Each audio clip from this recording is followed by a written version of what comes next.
His brows knitted together. Hesitantly, he pulled the blankets back, holding his breath. To his amazement, he found a woman lying there, completely motionless. She seemed to be fast asleep.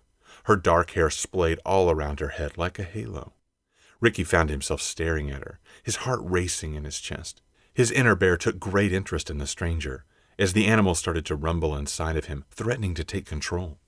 Ricky managed to keep back his primal instincts as he reached out and shook the woman's small body. She made a soft moaning sound and curled up into a tight ball, grabbing the blankets and cocooning herself in their warmth. Ricky couldn't help but chuckle as he watched her react like a child who didn't want to get up in the morning.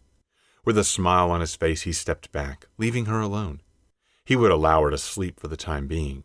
As he glanced around the room, searching for clues as to who she was, he noticed her large camping backpack in the corner of the room. Ah, a camper. That makes much more sense.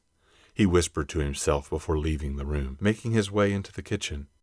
There he ignited a small kerosene lamp, which brightened up the kitchen with a halo of light. He turned it up to its highest intensity before he got to work, cutting up a bunch of roots and vegetables for a stew he was planning to make. While doing so, his mind was on high alert. Who was this woman? How did the sight of her manage to make his heart flutter as fast as it did? Why did he have this strange tingling sensation all over his body? A hue of blush colored his sharp cheekbones as he kept thinking about her. He hadn't even seen her face, and already he thought she was the most beautiful creature he had ever laid eyes on. With this thought in mind, he started a fire, kindling it to life until it roared in the fireplace. As he did, his ears perked up at the sound of a creaking floorboard. He turned around, laying eyes on the most gorgeous woman he had ever seen in his entire life.